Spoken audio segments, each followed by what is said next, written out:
देखिए periodic property में तीसरी पीरियोडिक प्रॉपर्टी है आयोनाइजेशन एनर्जी या फिर आयोनाइजेशन एंथैल्पी या आयोनाइजेशन पोटेंशियल भी बोल सकते हो, चलो पोटेंशियल ही बोल लेते हैं अभी, ठीक है।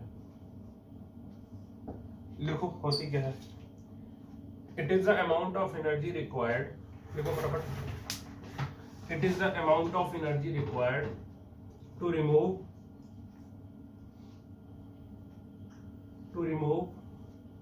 most loosely held electron, most loosely held electron, most loosely held electron कौन सा होगा, ब्रैकेट में लिखो आउटर मोस्ट शेल या फिर valence shell, outer most shell या फिर valence shell, bracket close, from an isolated atom, from an isolated atom in gaseous state, isolated को अंडरलाइन करो, gaseous को अंडरलाइन करो, to form positive ion, to form positive ion, मतलब कि खुद सोचो पहले भाई, न्यूक्लियस है, एटम है, एटम में बहुत सारी शेल होंगी, तो सबसे बाहर वाली शेल होती है, इसको क्या बोलते हैं, outer most shell, outer most shell या फिर वैलेंस शेल,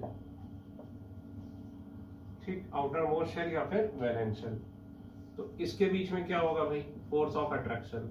तो ऑब्वियसली जब तुम इसको यहां से निकालने की कोशिश करोगे ऐसे, तो तुम्हें क्या लगानी पड़ेगी, ताकत लगानी पड़ेगी भाई। जैसे कि सपोज करिए ये बॉटल है, ये बॉटल टेबल पे रखी है, तो ये टेबल और इसके बीच में एक फोर्स ऑफ अट्रैक्शन है, तो इसको उठाने के लिए, या मान लो जमीन पे ये चेयर रखी है इतनी बड़ी, अब ये चेयर मुझे उठाने के लिए ताकत लगानी पड़ेगी कि नहीं, क्यों, क्योंकि जमीन अर्थ का क्या होता है, फोर्स ऑफ अट्रैक्शन, जिसको हम ग्रेविटी बोलते हैं। उसी तरह इस पॉजिटिव है, इलेक्ट्रॉन नेगेटिव है, तो इनके बीच में भी क्या होगा बेटा, फोर्स ऑफ अट्रैक्शन। इसको यहां से रिमूव करोगे, जब इसको यहां से रिमूव करोगे तो क्या होगा, आपको क्या करना पड़ेगा, एनर्जी लगानी पड़ेगी, एनर्जी इसको देनी पड़ेगी, ठीक है ना, you have to give energy, आपको एनर्जी देनी पड़ेगी, तभी तो निकालोगे भाई। इसको इधर करना है तो ऐसे करूंगा तो एनर्जी लगानी पड़ेगी ना मुझे, तो इसीलिए क्या बोला गया, एटम से उसका इलेक्ट्रॉन निकालने में जितनी एनर्जी लगती है उसको क्या बोलते हैं, आयोनाइजेशन एनर्जी। एटम से, कैसे एटम से, गैसियस एटम से, कैसे एटम से बेटा, गैसियस एटम से, और वो भी कैसा एटम होना चाहिए, आइसोलेटेड। अगर यही सॉलिड स्टेट में होगा सपोज, तो अब यहां पर हम क्या बोलेंगे कि जो एनर्जी रिक्वायर्ड है, energy required to remove electron is ionization energy, लेकिन यहां energy required to remove electron is not ionization energy. क्यों, क्योंकि यहां पर किससे निकाल रहे हो, सॉलिड से निकाल रहे हो, समझ रहे हो। तो डेफिनेशन क्या है आयोनाइजेशन एनर्जी की, पहली बात, आयोनाइज करने का मतलब ही क्या है, आयन बनाना।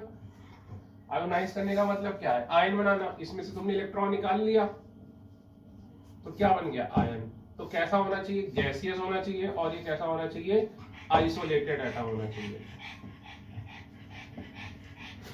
गैसियस भी होना चाहिए और क्या होना चाहिए, आइसोलेटेड एटम भी होना चाहिए। तब जो एनर्जी लगेगी, कौन सा इलेक्ट्रॉन निकालने में, ये अंदर वाला इलेक्ट्रॉन नहीं, कौन सा इलेक्ट्रॉन, सबसे बाहर वाला, यानी outer most electron, valence electron, उस एनर्जी को हम क्या बोलते हैं, आयोनाइजेशन एनर्जी, ठीक है।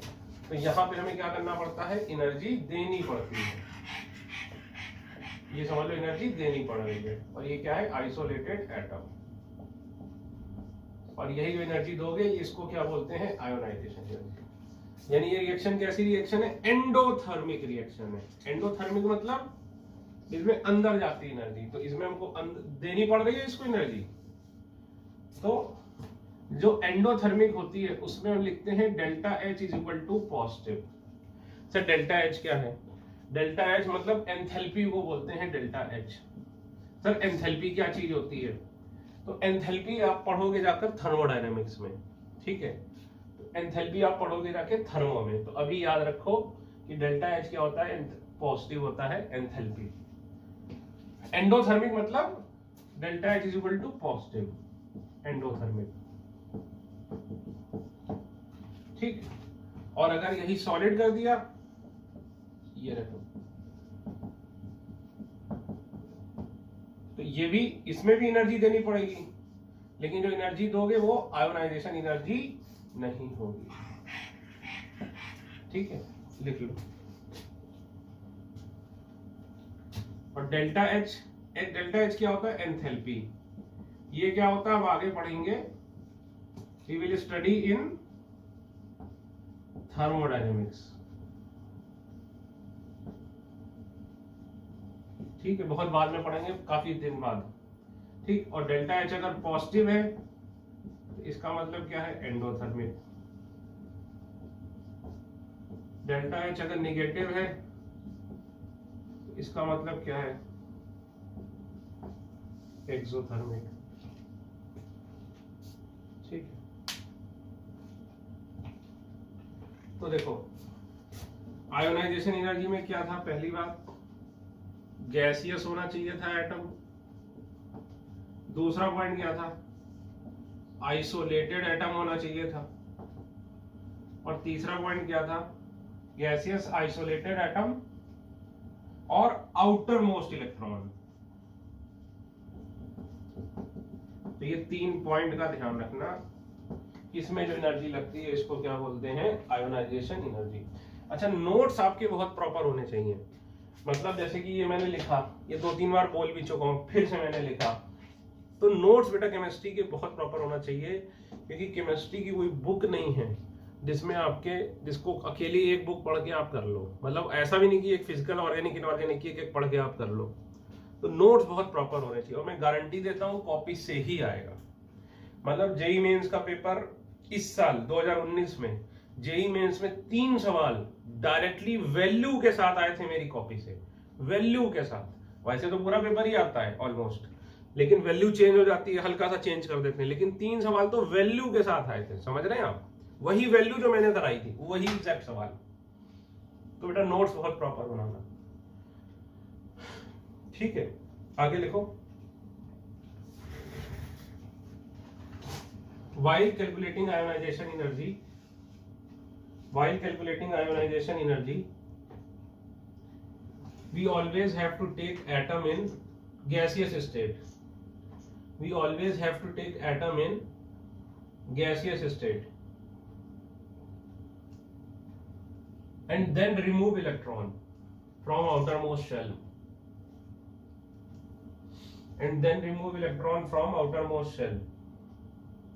ठीक है, आगे लिखो, if we remove electron from an atom in solid state,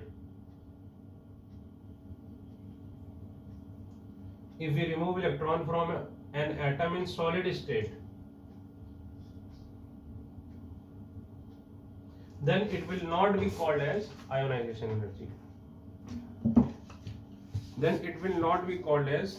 ionization energy.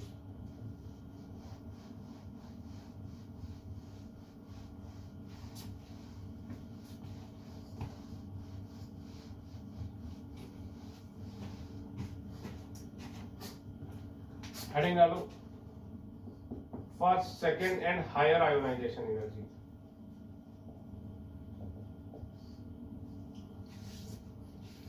अब देखो, जैसे एल्युमिनियम है, एक इलेक्ट्रॉन निकाला इससे, ठीक। अब Al+ से भी एक इलेक्ट्रॉन निकाल सकते हैं,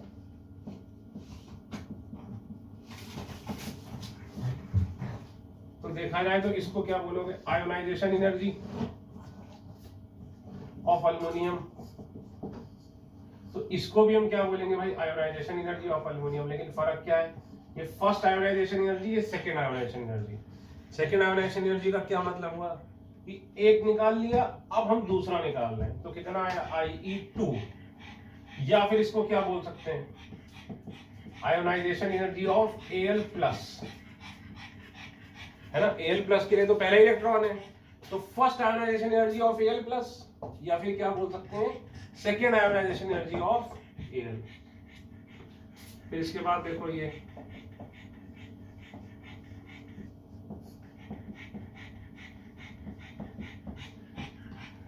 ये देखो, ठीक, इसको क्या बोलोगे, third ionization energy of Al, ठीक है। या फिर इसको क्या बोल सकते हो, देखो IE2 ऑफ Al प्लस, है कि नहीं, Al प्लस के लिए तो दूसरा इलेक्ट्रॉन हटा, या फिर IE1 of Al plus 2। Generally इस तरह से नहीं बोला जाता है, इस तरह से बोला जाता है, हर कोई इसी तरह से बोलता है। ये मैंने हल्का सा इसलिए बता दिया आपको कि मान लो एग्जामिनर समझ जाए और आपको इस तरह से फंसाने की कोशिश करे, ये नॉर्मल तरीका है, और ये अगर एग्जामिनर समझ गया तो ठीक है। तो अगर यहाँ देखा जाए तीनों का सम करोगे, ऐड करोगे, तो ये कट जाएगा। अरे यार जैसे XYZ का ऐड नहीं करते हो, x is equal to Y plus 3, y is equal to z plus 8, जब ऐड करोगे तो इधर इधर इक्वलिटी वाले कट जाते हैं कि नहीं कट जाते हैं। तो इसको भी जब भी इक्वेशन ऐड करते हैं तो एरो को आप इक्वल टू मान सकते हो, तो ये कट गया, तो Al गैसियस से Al plus 3 gaseous plus 3 electron, तो इसमें कितनी एनर्जी लगी, तो हम बोलेंगे डेल्टा H, किसका सिंबल होता है, एनर्जी का। तो ये भी जोड़ लो, फिर कितनी हुई, IE1 IE2 प्लस IE3, ठीक है। लिखो भाई,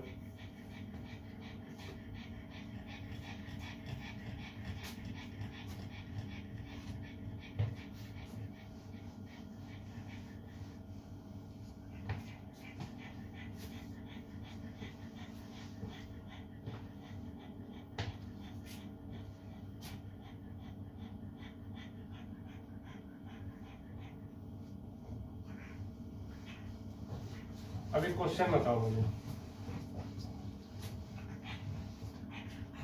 क्वेश्चन बताओ, IE1 IE2 IE3 इसमें कौन ज्यादा होगा,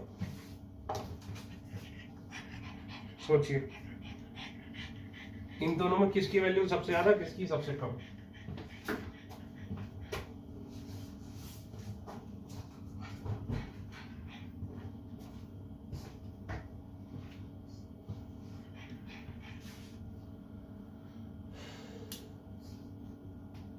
देखिए खुद सोच के बताओ, जैसे अल्युमिनियम है, खुद बताओ, अच्छा साइज पहले किसका बड़ा होगा, अल्युमिनियम का, अल्युमिनियम प्लस का, अल्युमिनियम प्लस 2 का। ऑब्वियस सी बात है, कैटायन का साइज क्या होता है भाई, बड़ा हो जाता है, सॉरी छोटा होता चला जाता था।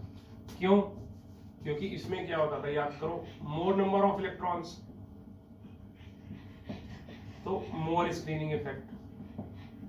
इसमें क्या था, लेस नंबर ऑफ इलेक्ट्रॉन, तो लेस स्क्रीनिंग इफेक्ट। अब देखो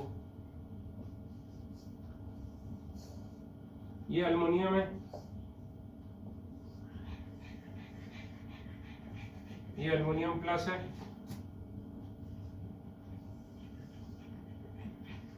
और ये अल्युमिनियम प्लस 2 है। ऐसा क्यों सर, देखो अगर सारे ही अल्युमिनियम हैं तो थोड़ा छोटा लग रहा है कि नहीं, अल्युमिनियम कितना होता है, बलेगा 5 8 13 प्रोटॉन है सब में, ठीक, 13 प्रोटॉन है।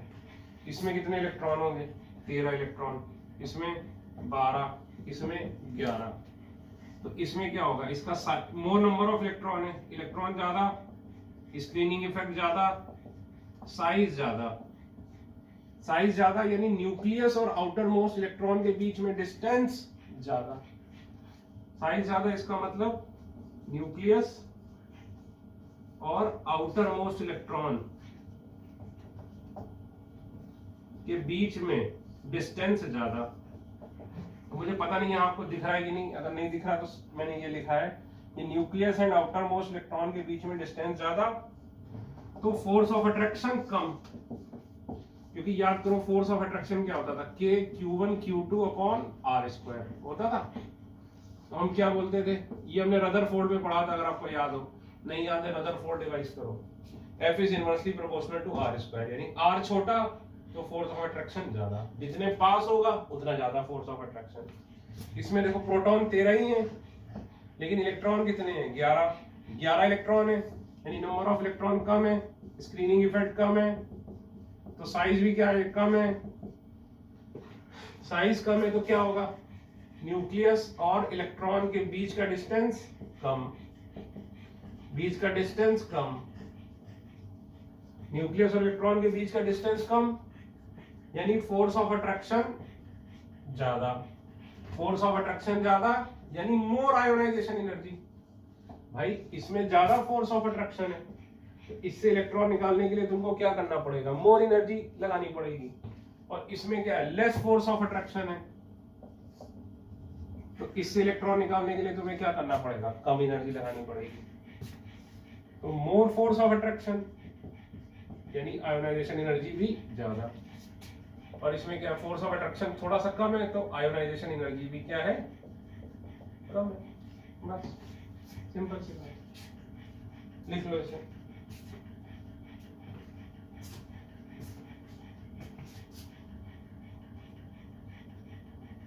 ठीक है, तो हमेशा याद रखना, ऑलवेज कोई भी एटम हो, आयोनाइजेशन एनर्जी फर्स्ट हमेशा सेकंड से कम होगी, सेकंड हमेशा थर्ड से कम होगी। केमिस्ट्री में ये लिखने का मौका बड़ा ही कम मिलता है, ऑलवेज ये होता चला जाएगा एंड सो ऑन। और इट इज ऑलवेज एंडोथर्मिक, ध्यान रखना। एंडोथर्मिक मतलब तुम्हें एनर्जी देनी पड़ेगी, और ऑब्वियस सी बात है यहां से इलेक्ट्रॉन छीनना है, भाई किसी से कोई चीज छीननी है तो तुम्हें अपनी एनर्जी लगानी पड़ती है ना। तो एंडोथर्मिक का मतलब तुम एनर्जी लगा रहे हो, ठीक है, तो ये हमेशा ध्यान रखना।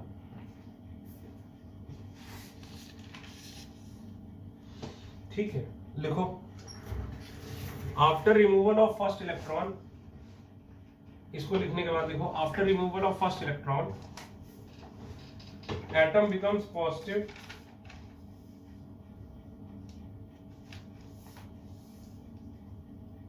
atom becomes positive and force of attraction after removal of first electron atom becomes cation, atoms becomes cation and its size decreases,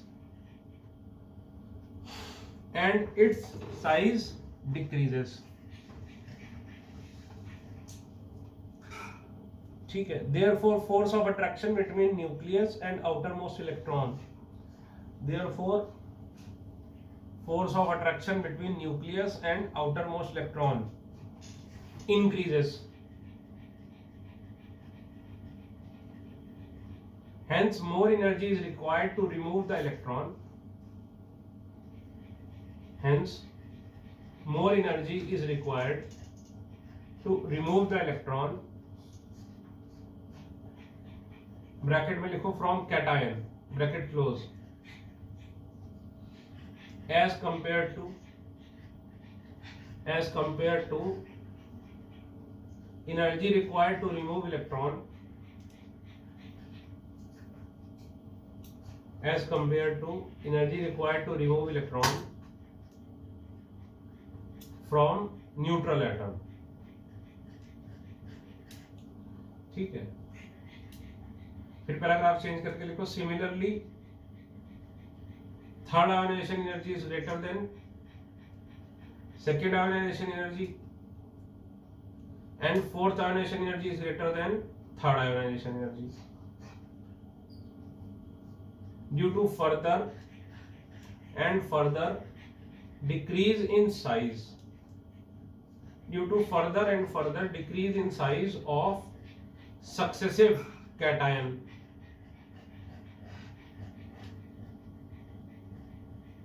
which results in successive का मतलब क्या होता है, एक के बाद एक, which results in successive increase in force of attraction, which results in successive increase in force of attraction between nucleus and outermost electron.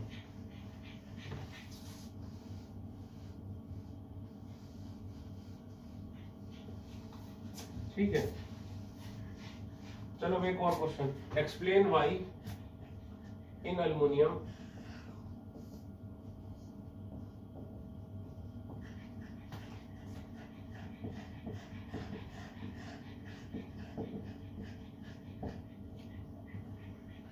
ये बताओ सर, इसमें ये तो अभी का आपने एक्सप्लेन किया, इसमें क्या दिक्कत है? ये यही तो सवाल है, बढ़ती जा रही है आयोनाइजेशन एनर्जी, ठीक है बढ़ती जा रही है, लेकिन सवाल ये नहीं है कि बढ़ती जा रही, सवाल ये है कि देखो चौथी वाली तीसरी से बहुत ज्यादा हो गई, ऐसा क्यों, ये पूछा जा रहा है कि चौथी वाली तीसरी से इतनी ज्यादा कैसे, सवाल ये है।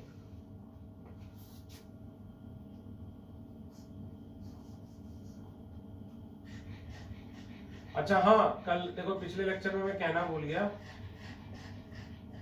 आपने क्या करना है अब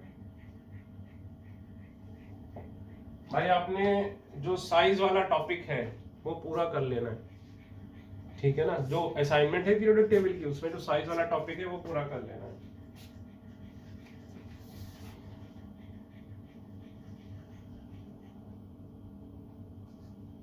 हाँ भाई देखो, ऐसा क्यों, अल्युमिनियम में 13 इलेक्ट्रॉन होते हैं, 283, सर ये हमें ये लिखने का तरीका नहीं आता, अरे बेटा ये देखो 1s2 2s2 2p6 3s2 3p1, ये तो आता है, first shell second shell third shell, first shell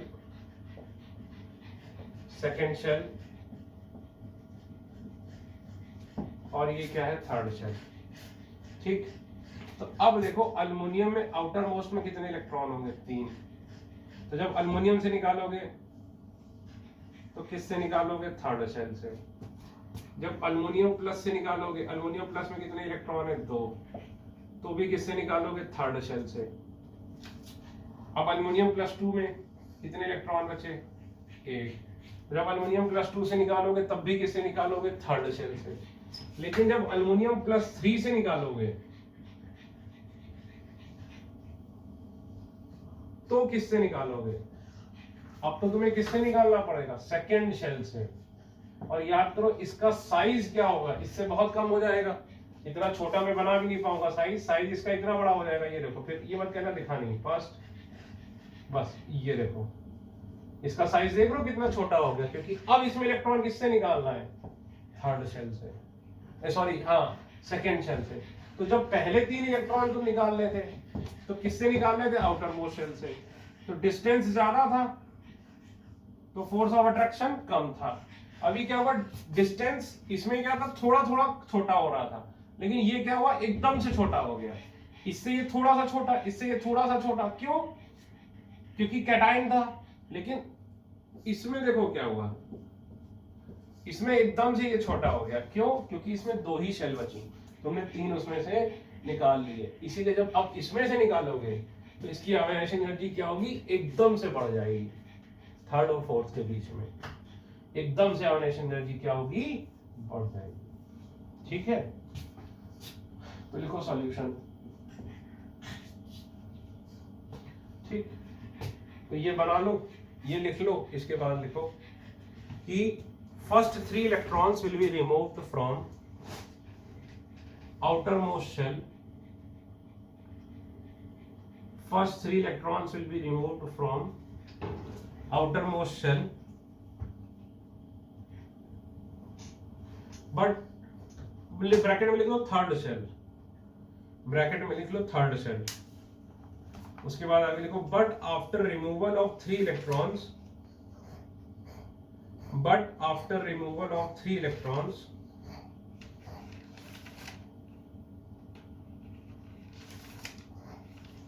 but after removal of 3 electrons shell changes, after removal of 3 electrons shell changes, ठीक है। देखो आगे, first 3 electrons are removed from third shell, first 3 electrons are removed from third shell, but the fourth electron has to be removed, but the fourth electron has to be removed from second shell, fourth electron has to be removed from second shell, hence size of Al plus 3 is drastically less, size of Al plus 3 is drastically less as compared to Al plus 1 and Al plus 2, drastically less as compared to Al plus 1 and Al plus 2. Hence force of attraction increases suddenly. यहाँ पे force of attraction एकदम से बढ़ जाएगा. Hence force of attraction increases suddenly. Therefore ionization energy increases suddenly.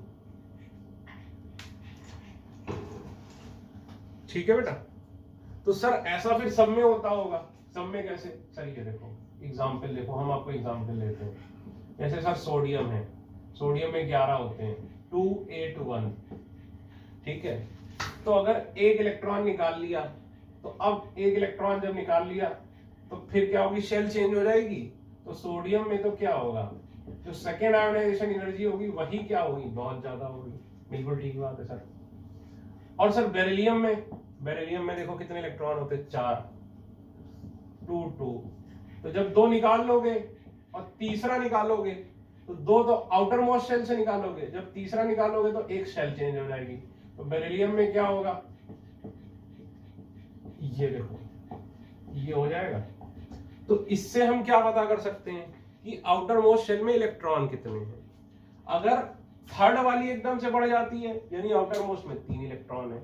अगर fourth वाली ionisation energy एकदम से बढ़ जाती है, इसका मतलब है कि आउटर मोस्ट में 3 इलेक्ट्रॉन थे, क्योंकि 3 के बाद शेल चेंज हो गई. अगर सेकेंड आयोनाइजेशन एनर्जी एकदम से बढ़ जाती है तो हम क्या बोलेंगे? आउटर मोस्ट में एक ही इलेक्ट्रॉन था. समझे ना? तो लिखो कि by this method we can also calculate number of outermost electrons. By this method we can also calculate number of outermost electron.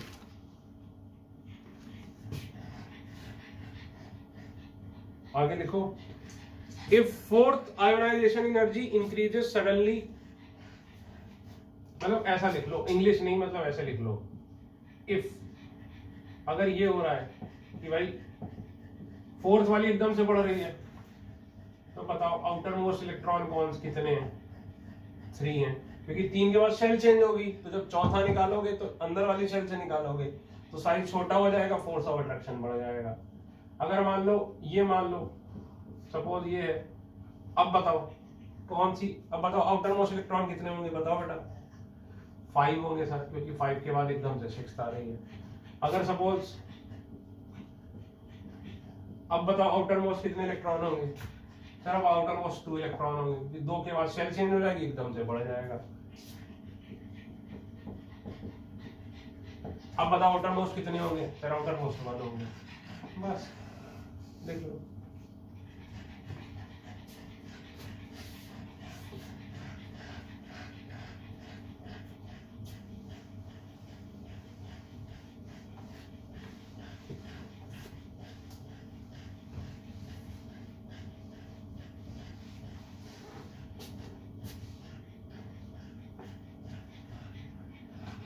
मुझे इनमें बताओ कौन सी आयोनाइजेशन एनर्जी एकदम से बढ़ेगी?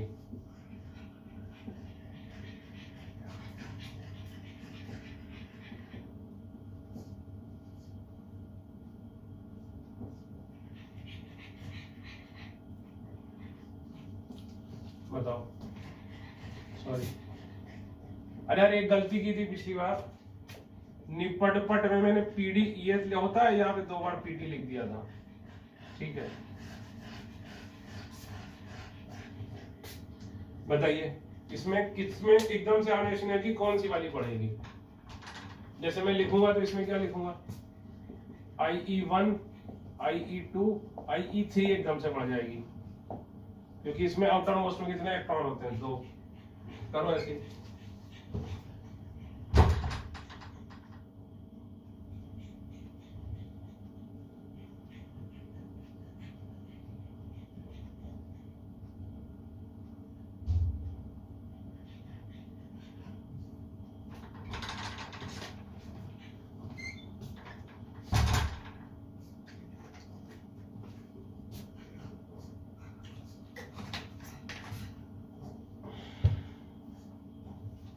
देखो कार्बन में आउटर मोस्ट में 4 इलेक्ट्रॉन होते हैं.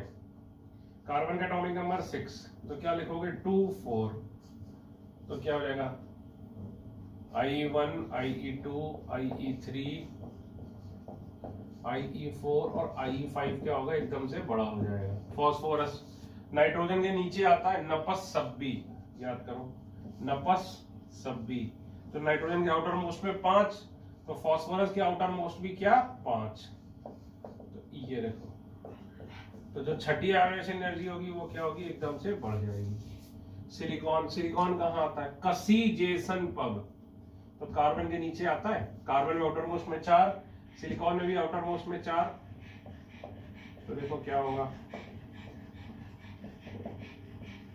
तो 5वीं आयोनाइजेशन एनर्जी होगी वो एकदम से बढ़ जाएगी। सल्फर कहाँ आता है, ऑक्सीजन के नीचे, ऑस से टेपो। तो ऑक्सीजन के आउटर मोस्ट में 6, तो इसमें भी आउटर मोस्ट में 6।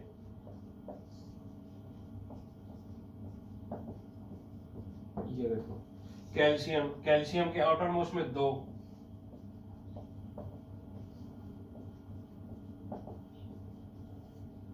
तो बस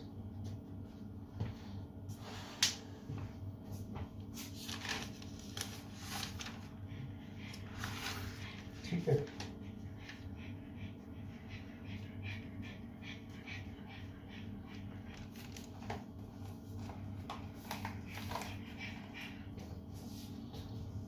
क्वेश्चन करा रहा हूं इसी पे 2-3। देखो, the first, second, third and fourth ionization energy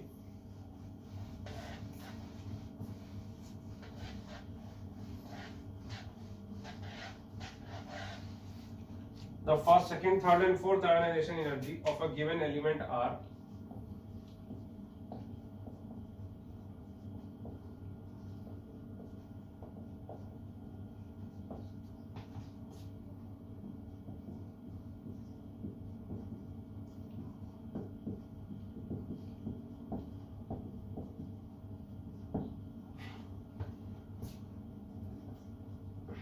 which can be the element।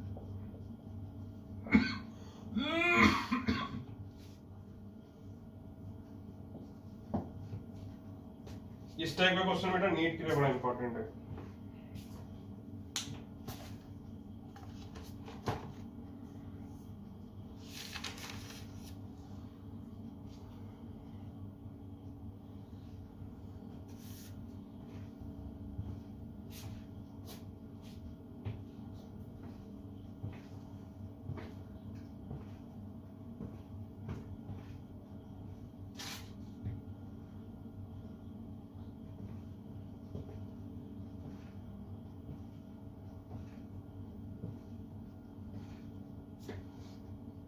देखो भाई, इसमें देखो 0.8, 2.43, 3.66 और 25 एकदम से ये बढ़ गई।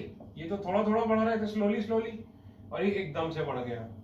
फोर्थ एकदम से बढ़ी, यानी आउटर मोस्ट में कितने इलेक्ट्रॉन, 3 इलेक्ट्रॉन। अब बताओ, बोरॉन, बल्गा, इंटल आउटर मोस्ट में 3 इलेक्ट्रॉन, तो यही आंसर है। सिलिकॉन, कसीजेसन पब आउटर मोस्ट में 4, फास्फोरस, नपस सब्बी, तो आउटर मोस्ट में फास्फोरस के 5, ये कसीजेसन पब आउटर मोस्ट में 4। आंसर क्या हो गया हमारा इसमें, बोरॉन। ठीक है, अगला क्वेश्चन, वैल्यू तो मुझे देखनी पड़ेगी। अब सवाल यही है, टेम्पलेट यही है। ठीक है, ये आयोनाइजेशन एनर्जीज ही दी हैं। ठीक, 787,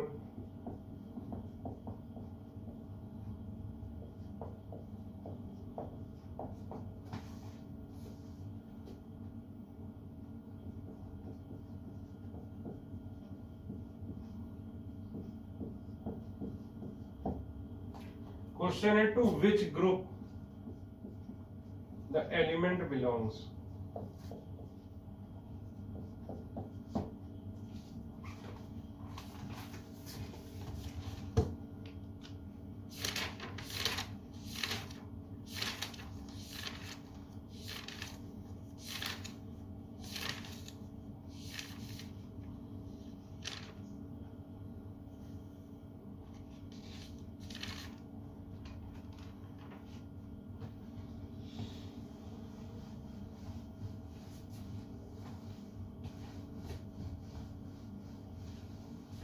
बताओ। अरे मैंने ऑप्शन ही हटा दिए। ऑप्शन क्या थे? 14, 15, 16, 17। 14, 15, 16, 17। अब देखो यहाँ पर मुझे दिख रहा है आयनाइजेशन एनर्जी एकदम से बढ़ रही है। बोलो भाई दिख रहा है कि नहीं आपको? यहाँ तक थोड़ी थोड़ी भाई 787, 1500, 3200, 4300, सीधे 16000। और फिर देखो फिर धीमे हो गई, 16000 के बाद 19000, फिर 23000। यहाँ एकदम से बढ़ रही है, यहाँ एकदम से बढ़ रही है। इसका मतलब आउटर मोस्ट में कितने इलेक्ट्रॉन? 4 इलेक्ट्रॉन। आउटर मोस्ट में 4 इलेक्ट्रॉन।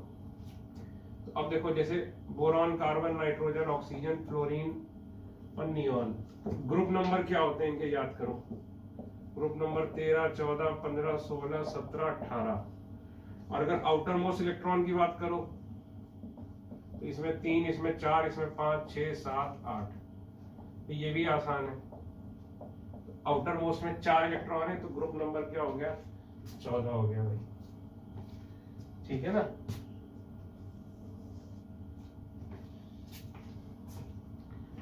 अगला सवाल।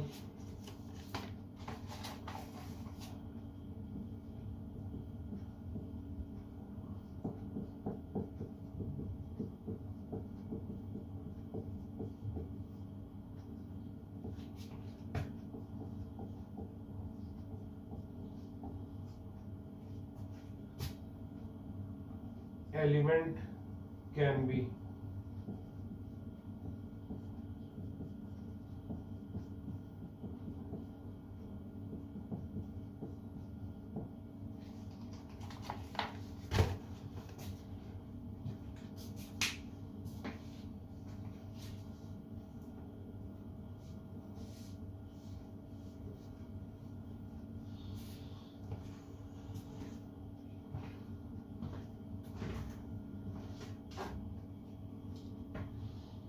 बताओ भाई। देखो अगर मैं ध्यान से, यहाँ एकदम से बढ़ रहा है, खुद देखो एकदम से वैल्यू ड्रास्टिकली कहाँ बढ़ रही है? यहाँ पे बढ़ रही है 1, 2, 3, 4। तो हम बोलेंगे आउटर मोस्ट में 4 इलेक्ट्रॉन है। तो सोडियम आउटर मोस्ट में 1 ही इलेक्ट्रॉन, ये कसीजेशन पर 4 इलेक्ट्रॉन, ये आंसर हो गया। फ्लोरीन में आउटर मोस्ट में 7 और कैल्शियम में आउटर मोस्ट में 2।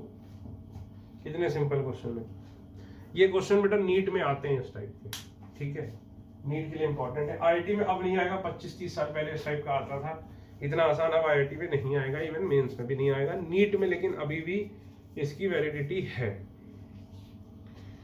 ठीक, अब हेडिंग डालिए factors on which ionization energy depends.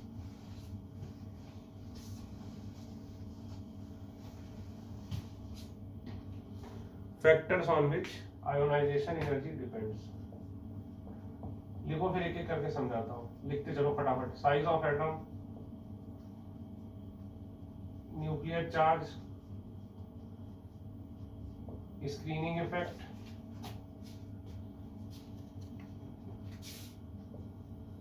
Penetration effect, electronic configuration.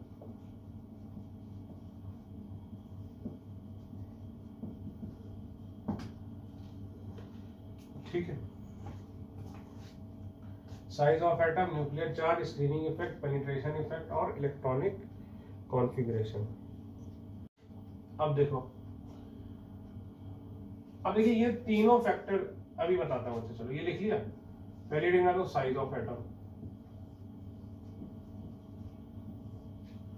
तो ऑब्वियस सी बात है भाई,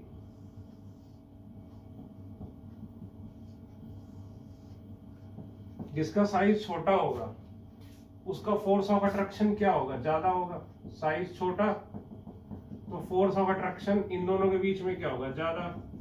यानी यहां से निकालने में ज्यादा एनर्जी, यानी आयोनाइजेशन एनर्जी ज्यादा। जिसका साइज बड़ा उसका फोर्स ऑफ अट्रैक्शन कम, यानी यहां से आयोनाइजेशन, यहां से इलेक्ट्रॉन निकालने में एनर्जी कम लगेगी। तो बस साइज ऑफ एटम हम क्या बोल सकते हैं कि inversely proportional to ionization energy. लिख लो, यहां पहले ऐसे लिख लो, इनवर्सली प्रोपोर्शनल है। फिर यहां लिखो, इंग्लिश लिखा रहा हूं, smaller the size of Smaller the size of atom, stronger is the force of attraction. Smaller the size of atom, stronger is the force of attraction, and hence greater is the ionization energy. And hence greater is the ionization energy. लिख लो. Ionization energy is inversely proportional to size.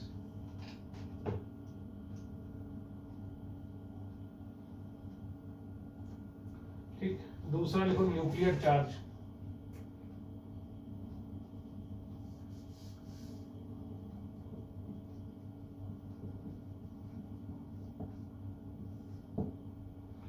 Nuclear charge तो सीधी सी बात है,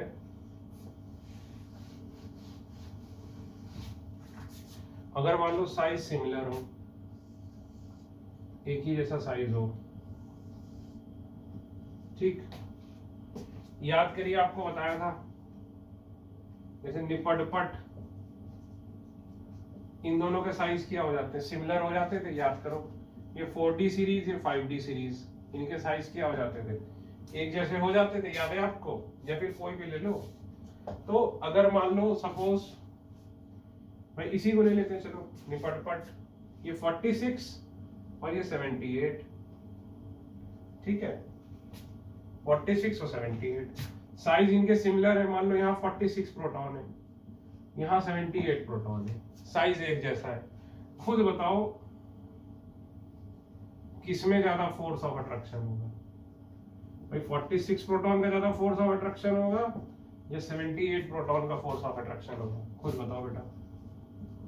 obvious सी बात है कि जिसमें मोर proton, उसमें force of attraction क्या होगा? ज्यादा होगा. फोर्स ऑफ अट्रैक्शन ज्यादा होगा यानी आयोनाइजेशन एनर्जी भी क्या होगी?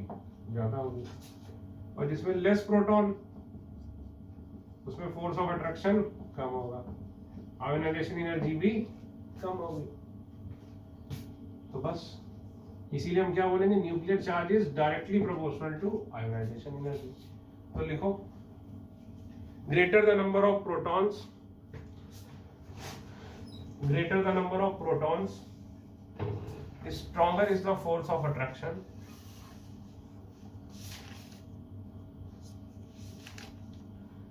Stronger is the force of attraction.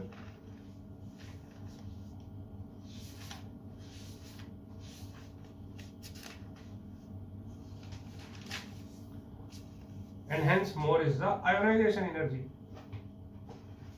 More is the ionization energy. ये बना लो, इसके बाद लिख लो ionization energy is directly proportional to nuclear charge. ठीक. तीसरा लिखो screening effect. Screening effect, screening effect क्या होता है भाई? इंटर इलेक्ट्रॉनिक रिपल्शन,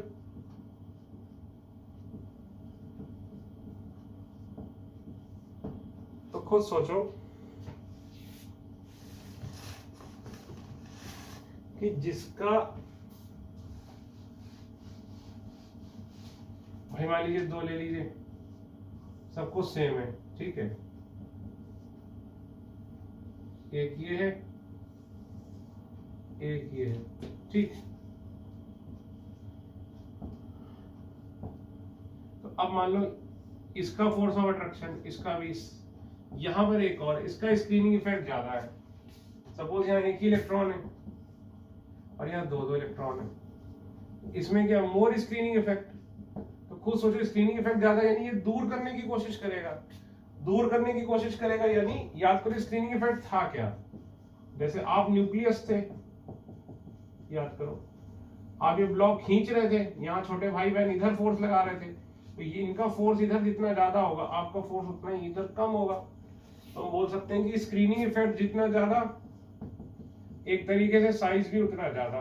साइज ज्यादा तो फोर्स ऑफ अट्रैक्शन कम, फोर्स ऑफ अट्रैक्शन कम तो आयोनाइजेशन एनर्जी भी कम. देख लो भाई, लिखो, ये लिखो, इसके नीचे लिखो कि greater the number of electrons, more is the screening effect and less is the ionization energy. More is the screening effect and less is the ionization energy.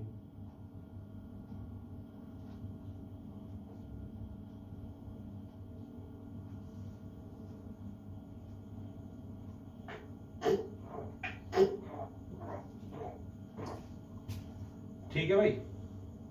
तो अब देखिए ये जो तीनों फैक्टर हैं ये हमें अलग अलग नहीं देखने। क्यों नहीं देखने सर?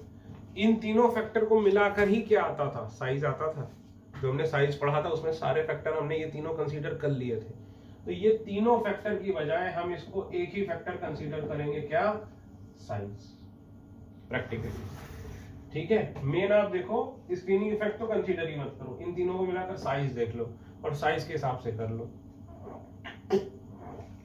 अगला पेनिट्रेशन इफेक्ट। पेनिट्रेशन इफेक्ट आपको मैंने बताया था भाई, जो ऑर्बिटल एस ऑर्बिटल छोटी होती है, पी ऑर्बिटल बड़ी होती है, ठीक है। ये हो गई एस, ये हो गई पी, ये हो गई एस ऑर्बिटल, ठीक। तो जो अब डी ऑर्बिटल क्या होगी? डी ऑर्बिटल और बड़ी होगी, ऐसे करके। तो आपको याद करिए मैंने बताया था जो ऑर्बिटल न्यूक्लियस के जितना पास होगी उसका स्क्रीनिंग इफेक्ट दूसरे इलेक्ट्रॉन्स पर उतना ही ज्यादा होगा, पहली बात। दूसरी बात क्या बोली थी कि जो ऑर्बिटल न्यूक्लियस के जितना पास होगी हम क्या बोलेंगे? उसने न्यूक्लियस को ज्यादा क्या किया है? पेनिट्रेट किया है। जो ऑर्बिटल न्यूक्लियस के जितना पास होगी हम क्या बोलेंगे? उस ऑर्बिटल ने न्यूक्लियस को क्या किया है? ज्यादा पेनिट्रेट किया है। जो ऑर्बिटल न्यूक्लियस से जितना पास होगी उसने न्यूक्लियस को ज्यादा क्या किया है? पेनिट्रेट किया है। तो खुद बताओ साइज किसका छोटा है भाई? एस का, फिर पी का, फिर डी का और फिर एफ का। तो पेनिट्रेशन इफेक्ट किसका ज्यादा होगा? पेनिट्रेशन इफेक्ट यानी न्यूक्लियस के पास। न्यूक्लियस के पास ज्यादा कौन होगा भाई? बताओ भाई। एस ज्यादा पास होगा, फिर पी, फिर डी और फिर एफ। तो स्क्रीनिंग इफेक्ट किसका ज्यादा होगा? Screening effect on other electrons, मतलब इसका जो इलेक्ट्रॉन है वो दूसरे पर स्क्रीनिंग इफेक्ट कितना करेगा। तो आपको बताया था न्यूक्लियस के जितना पास स्क्रीनिंग इफेक्ट उतना ही ज्यादा। स्क्रीनिंग इफेक्ट भी किसका ज्यादा होगा? इसका, ठीक। एक और बात आप समझ लीजिए। चलो अभी स्क्रीनिंग इफेक्ट अगर हम छोड़ भी दें, अब मुझे खुद, चलो स्क्रीनिंग इफेक्ट कभी रहने देते हैं। अगर एस ऑर्बिटल से इलेक्ट्रॉन निकालोगे तो ज्यादा फोर्स ऑफ अट्रैक्शन है या पी वाले को ज्यादा फोर्स ऑफ अट्रैक्शन है? तुम बताओ किसको फोर्स ऑफ अट्रैक्शन ज्यादा है? सर ऑब्वियस सी बात है एस वाले को फोर्स ऑफ अट्रैक्शन क्या है? ज्यादा है। पी वाला दूर है तो इसमें फोर्स ऑफ अट्रैक्शन क्या है? कम है। एस वाला पास है यानी इसमें फोर्स ऑफ अट्रैक्शन ज्यादा है। तो इन जनरल किससे इलेक्ट्रॉन निकालने में ज्यादा एनर्जी लगेगी? एस वाले से कि पी वाले से? सर एस वाले से ज्यादा एनर्जी लगेगी। क्यों बेटा? सर क्योंकि एस वाला न्यूक्लियस के पास है। एस ऑर्बिटल देखिए छोटी होती है, छोटी ऑर्बिटल है यानी उसका इलेक्ट्रॉन न्यूक्लियस के पास है। न्यूक्लियस के पास है यानी उसमें क्या है? More force of attraction. More force of attraction, तो जब यहां से आप इलेक्ट्रॉन निकालने की कोशिश करोगे यू नीड मोर एनर्जी। और ये वाला दूर है यानी यहां से जब इलेक्ट्रॉन निकालने की कोशिश करोगे यू नीड लेस एनर्जी। इसीलिए हम क्या बोलेंगे कि आयोनाइजेशन एनर्जी भी किसकी ज्यादा होगी? इन जनरल एस से निकालोगे तो एस क्या है? More closer to the nucleus, यानी फोर्स ऑफ अट्रैक्शन ज्यादा, यानी आयोनाइजेशन एनर्जी भी ज्यादा। तो लिखो s orbital is has smaller size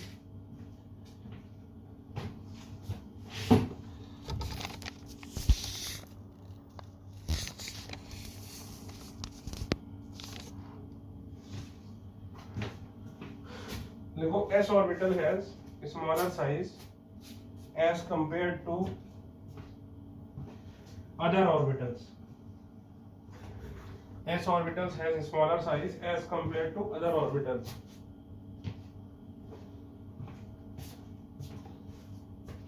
ठीक, hence electron of s orbital is more closer to the nucleus.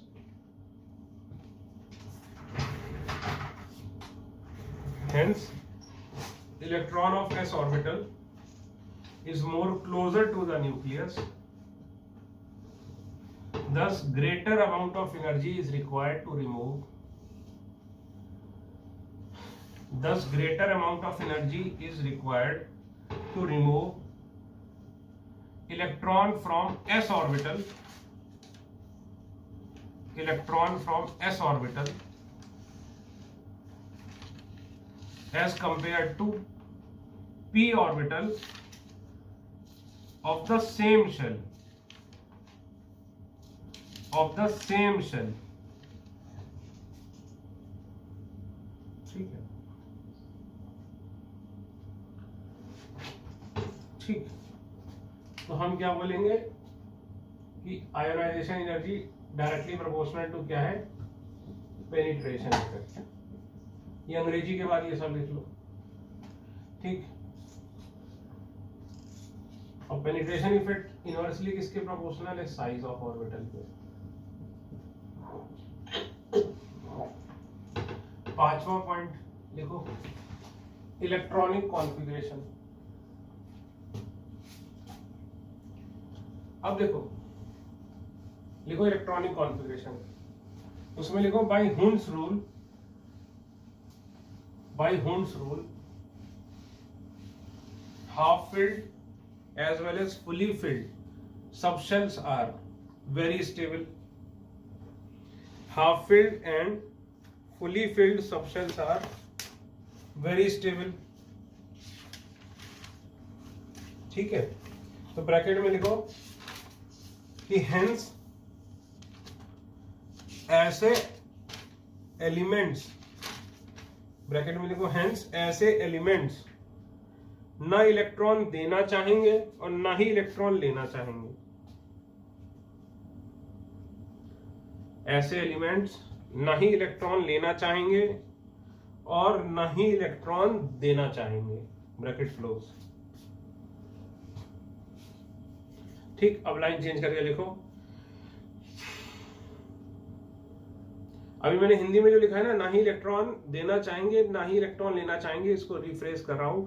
ना ही आसानी से इलेक्ट्रॉन देना चाहेंगे और ना ही आसानी से इलेक्ट्रॉन लेना चाहेंगे. ऐसा कर लीजिए, ना ही आसानी से इलेक्ट्रॉन देना चाहेंगे और ना ही आसानी से इलेक्ट्रॉन लेना चाहेंगे. ठीक है, ये लिख लीजिए. अब ये कौन कौन से हैं, देखो जैसे हीलियम हो गया, हीलियम 1s2, बेरिलियम और मैग्नीशियम,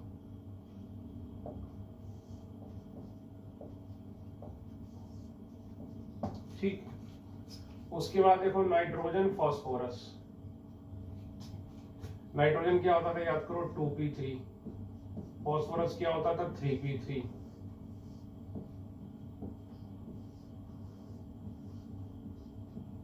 तो ये देखो हाफ फील्ड है, यानी एक्स्ट्रा स्टेबल. ये भी क्या है, एक्स्ट्रा स्टेबल. तो इसमें से इलेक्ट्रॉन निकालोगे तो जितना एक्सपेक्टेड था उससे थोड़ा ज्यादा वैल्यू आएगी. मतलब इसमें से अगर तुम सोच रहे थे 100 एनर्जी लगेगी 100 जूल, तो 110 लगेगी. ये मुश्किल से देंगे. इसके अलावा भाई नोबल गैसेस.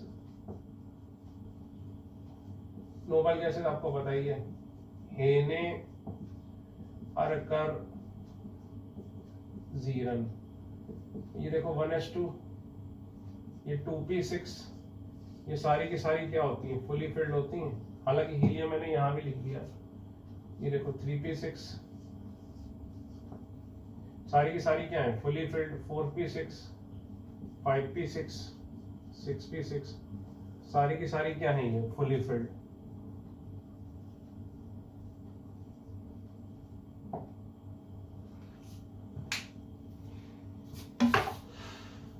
ठीक है, तो इनसे जब इलेक्ट्रॉन निकालोगे तो ionisation energy will be higher than expected, क्योंकि ये क्या है, एक्स्ट्रा स्टेबल। फुली फील्ड नहीं वाले, तो ये क्या है, एक्स्ट्रा स्टेबल। तो लिख लो ionisation energy will be more than expected.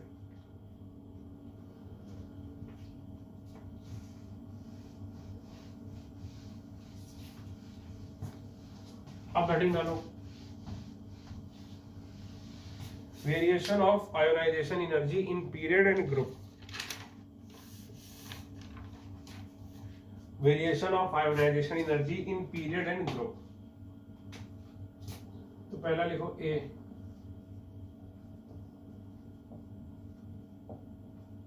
Variation in period.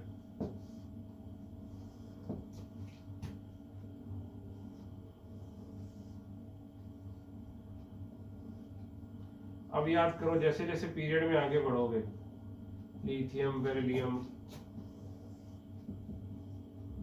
Boron, carbon, nitrogen, oxygen, fluorine, याद करो इसमें होता क्या था। अगर हम देखो, फिर से पूरी कहानी बताता हूं। Electron enters into same shell, याद करो इलेक्ट्रॉन सेम शेल में एंटर करता था, नंबर ऑफ इलेक्ट्रॉन बढ़ते थे तो स्क्रीनिंग इफेक्ट भी बढ़ता था, लेकिन Z भी बढ़ता था। Z बढ़ने से साइज कम होता था, स्क्रीनिंग इफेक्ट से साइज बढ़ता था, लेकिन इन सबको मिला जुलाकर असर क्या आता था, साइज छोटा होता था। इधर से इधर जाओगे तो साइज छोटा होता जाएगा, साइज छोटा होता जाएगा। इसका मतलब क्या है कि भाई फोर्स ऑफ अट्रैक्शन इधर से इधर जाने पर बढ़ रहा होगा, तभी तो साइज छोटा होगा। भाई इसका फोर्स ऑफ अट्रैक्शन कम होगा, तभी इसका साइज ज्यादा है। इसका फोर्स ऑफ अट्रैक्शन ज्यादा है, इसीलिए इसका साइज कम है। फोर्स ऑफ अट्रैक्शन ज्यादा न्यूक्लियस का, तो इलेक्ट्रॉन को अपनी तरफ खींच लिया। ये मैं आपको बता चुका हूं। तो खुद बताओ, जब लेफ्ट से राइट जाने पर फोर्स ऑफ अट्रैक्शन ज्यादा है, तो किससे इलेक्ट्रॉन निकालने में ज्यादा एनर्जी लगेगी?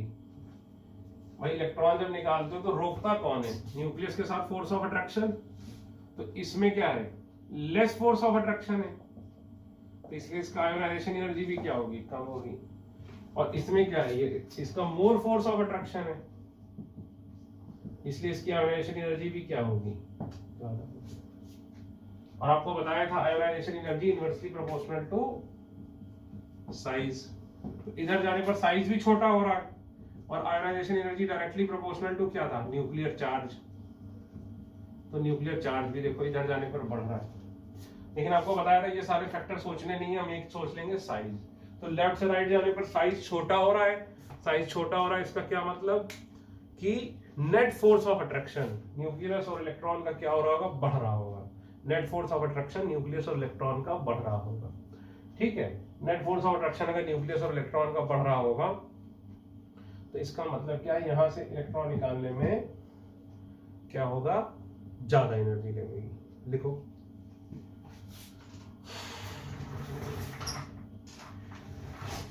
ठीक है।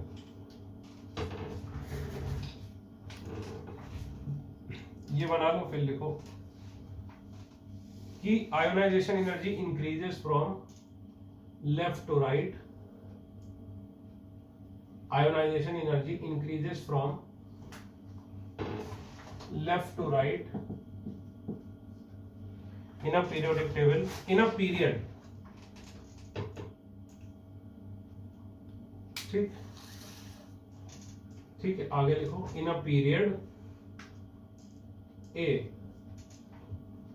electron enters into same shell। Electron enters into same shell।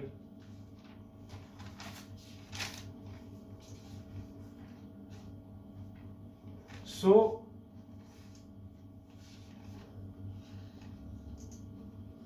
approximate मतलब electron enters into same shell। ठीक है, लिखो B nuclear charge increases.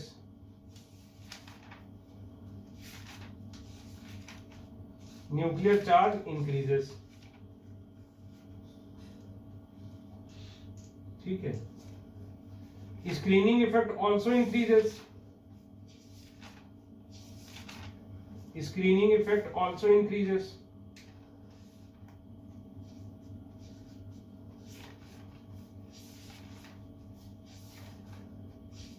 Screening effect also increases.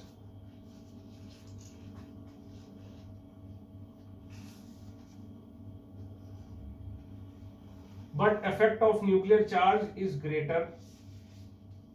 But effect of nuclear charge is greater. But effect of nuclear charge is greater than screening effect. ये वही सारी बातें जो लिखा चुका हूं. Hence, force of attraction increases and size decreases. Line change करके लिखो कि since force of attraction increases, since force of attraction increases, hence more energy is required. Hence, more energy is required to remove the electron as we move from left to right. As we move from left to right.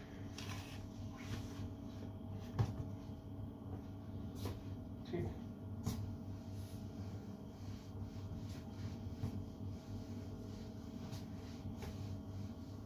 देखो आसान शब्दों में बोले तो period इधर से इधर है, साइज छोटा हो रहा था, यानी फोर्स ऑफ अट्रैक्शन बढ़ रहा था. फोर्स ऑफ अट्रैक्शन बढ़ रहा था, इसका मतलब आयोनाइजेशन एनर्जी भी बढ़ती है लेफ्ट टू राइट. अब डालो बी. देखो variation of ionisation energy in a group.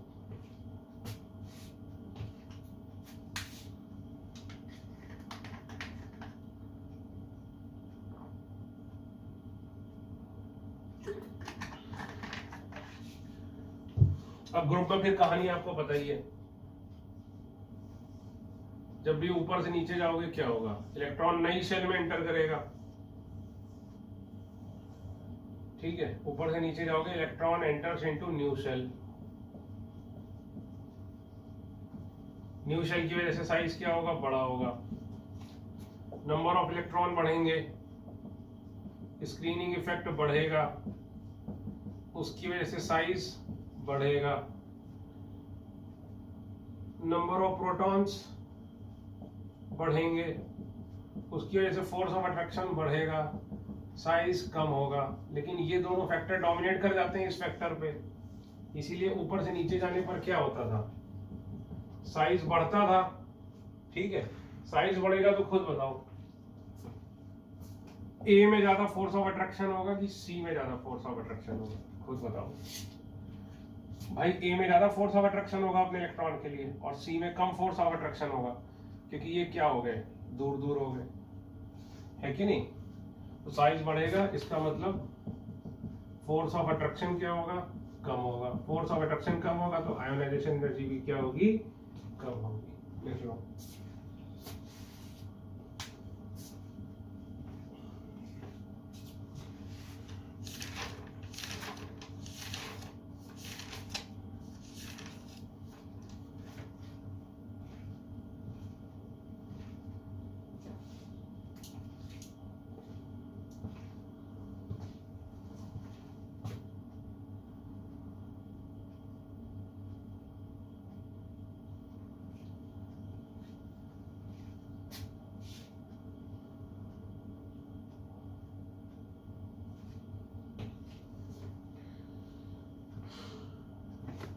ठीक है, तो देखो अगर हम समराइज, अब ये सब लिखवा नहीं रहा हूं, ये सब वही बातें हैं.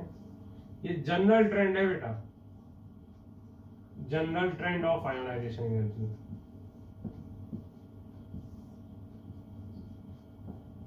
पीरियड में क्या होगा,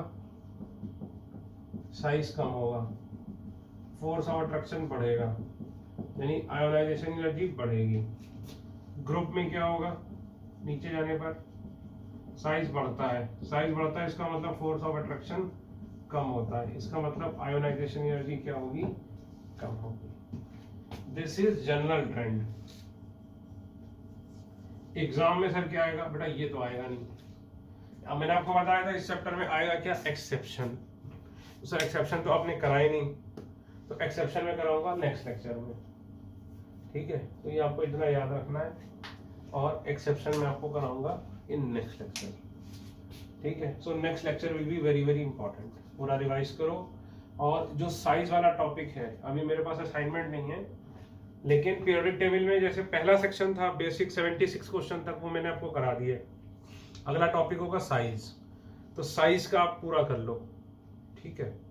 साइज का आप पूरा कर लो, और साइज के बाद साइज ट्राई कर लो, और फिर ये मैं कल करा दूंगा पूरा। कल का लेक्चर हो सकता है मेरा थोड़ा बड़ा हो जाए, 1.25 घंटे 1.5 घंटे का हो जाए, लेकिन ये पूरा करा दूंगा मैं। और इसके बाद फिर आयोनाइजेशन एनर्जी कर लेना, फिर एक लेक्चर में मैं ये दोनों के क्वेश्चन डिस्कस कर दूंगा। और मैं बार बार कह रहा हूं कि बेटा जैसे ही ये चैप्टर खत्म होगा, मेरी 3 क्लासेस एक्स्ट्रा आएंगी, ठीक है। 3 क्लासेस एक्स्ट्रा हफ्ते में आएंगी आपका। मैं इधर शुरू करूंगा केमिकल बॉन्डिंग, केमिकल बॉन्डिंग इस चैप्टर के बाद, इसकी ये रेगुलर क्लास रहेगी, ठीक है। और इसके साथ में स्टार्ट कर दूंगा ऑर्गेनिक, इसके 4 लेक्चर्स अ वीक आएंगे, ठीक है। इसकी कॉपी अलग बनेगी, न्यू कॉपी, ठीक है। केमिकल बॉन्डिंग आप समझ लीजिए, ये बहुत ही ज्यादा इंपॉर्टेंट चैप्टर है। मतलब इतना ज्यादा इंपॉर्टेंट चैप्टर है, मैं आपको बोलूं कि नीट में कम से कम 7 से 8 सवाल आउट ऑफ 45 केमिकल बॉन्डिंग से आते हैं, ठीक है। जेई में ये तो मिनिमम है, इस साल तो ज्यादा आए थे, मतलब इस साल मतलब जो प्रीवियस पेपर हुआ था। और जेई में 25 में से आप मान लो कम से कम 3 से 4 क्वेश्चन आएंगे इस चैप्टर से। तो ये चैप्टर अपने आप में 15 से 20% का वेटेज रखता है, समझ रहे हैं। वैसे तो 35 चैप्टर है कहने को, केमिस्ट्री में 33 चैप्टर्स हैं, यानी एक चैप्टर का वेटेज कितना हुआ, 3% है कि नहीं भाई। एक चैप्टर का वेटेज कितना हुआ, 3%। लेकिन केमिकल बॉन्डिंग का अकेले का वेटेज है 15% के आसपास, समझ रहे। तो ये 5 चैप्टर जितना इंपॉर्टेंट है अकेला केमिकल बॉन्डिंग। और ये बहुत ही इजी चैप्टर है, गिवन कि आपको टीचर ठीक मिले। जैसे कि अब मैं क्या बोलूं, पिछले साल जैसे और भी कई जगह के बच्चे थे, जैसे रेजोनेंस के बच्चे थे 12th में, तो उनको ये बिल्कुल कुछ नहीं आता था, बहुत दिक्कत में है। जो यहाँ चंद्रपुर रेजोनेंस के बच्चे थे, उनको स्ट्रक्चर कुछ नहीं निकाल पाते थे, तो फिर उनको 12th में सारा ही मैंने ही कराया था केमिकल बॉन्डिंग कुछ बच्चों को। अभी भी जैसे कई बच्चे रेजोनेंस के, जो अब तो खैर रेजोनेंस बंद ही हो गया ऑलमोस्ट, जो 11th से सीधे 12th में आए, वो भी रिक्वेस्ट कर रहे हैं कि सर जैसे ही आप केमिकल बॉन्डिंग स्टार्ट करना हमें भेज देना। तो ये बहुत डिटेल में पढ़ाऊंगा मैं आपको, और इतनी आपकी प्रैक्टिस करा दूंगा कि कोई भी सवाल आपका 15 से 20 सेकंड में होना चाहिए, इतनी हम प्रैक्टिस करेंगे। इस चैप्टर पे कम से कम आपके 8 से 9 टेस्ट होंगे, मिनिमम 8 to 9 टेस्ट अकेले इस पे, ठीक है। 8 से 9 टेस्ट अकेले मैं केमिकल बॉन्डिंग पे लूंगा, धीमे धीमे करके, ठीक है। तो इसमें मुझे लगेगा बहुत ज्यादा टाइम, इसको पढ़ाऊंगा मैं ढंग से, ठीक। और इधर आपकी ऑर्गेनिक 4 लेक्चर अभी, ठीक है। 4 या 6, चलो 4 ही करते हैं, फिर 2 हफ्ते बाद मैं इसको भी 6 कर दूंगा। इधर से आपकी ऑर्गेनिक चलती रहेगी और इधर आपका केमिकल बॉन्डिंग। तो जब तक ये केमिकल बॉन्डिंग चलेगा, इधर ऑर्गेनिक में आपके 3 चैप्टर हो जाएंगे, ठीक है। Thank you.